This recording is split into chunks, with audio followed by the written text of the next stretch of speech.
Why should I play the Roman fool and die on mine own sword, while as I see lives the gashes do better upon them? Turn, hellhound, turn. Of all men else I have avoided thee, but get thee back, my soul is too much charged with blood of thine already.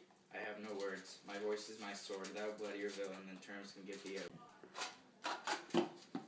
Thou losest labour. As easy mayest thou the entrenchant air with thy keen sword impress as make me bleed. Let fall thy blade on vulnerable crest. I bear a charmed life which must not yield to one of woman born. To spare thy charm, and let the angel whom thou still hast tell thee Macduff was from his mother's womb when timely rains. Accursed be that tongue that tells me so, for it hath cowed my better part of man. And be these juggling fiends no more believe that palter with us in a double sense, that keep the word of promise to our ear and break it to our hope. I'll not fight with thee. Turn, yield thee, coward, and live to be the show and gaze of the time. We'll have thee as our rare monsters are painted upon a pole and underwrit. Here you may see the tyrants. I will not yield to kiss the ground before young Malcolm's feet, and to be baited with the rabble's curse. Though Burnham would become to Dunsinane, and thou oppose being of no woman born, yet I will try thee last. Before my body I throw my warlike shield. Lay on, Macduff, and damned be him that first cries, hold, enough.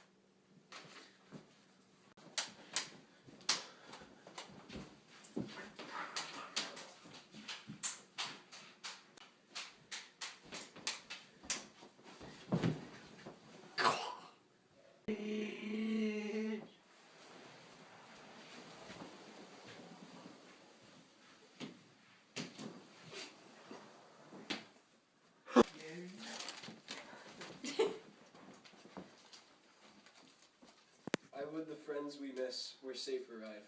Some must go off, and yet by these I see so great a day as this is cheaply bought. Macduff is missing, and your noble son. Your son, my lord, has paid a soldier's debt, that only lived but till he was a man. Then he is dead?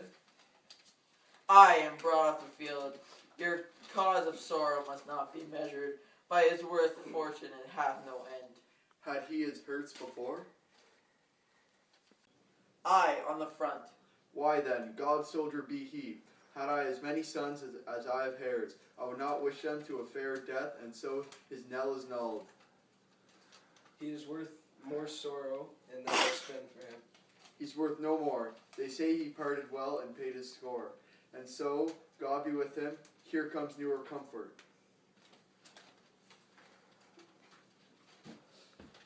Hail, King, for so thou art. Behold, where stands the usurper's cursed head. The time is free. I see thee compassed with thy kingdom's pearl that speak my salutation in their minds, whose voices I desire loud with mine. Hail, King of Scotland. Hail, King of Scotland!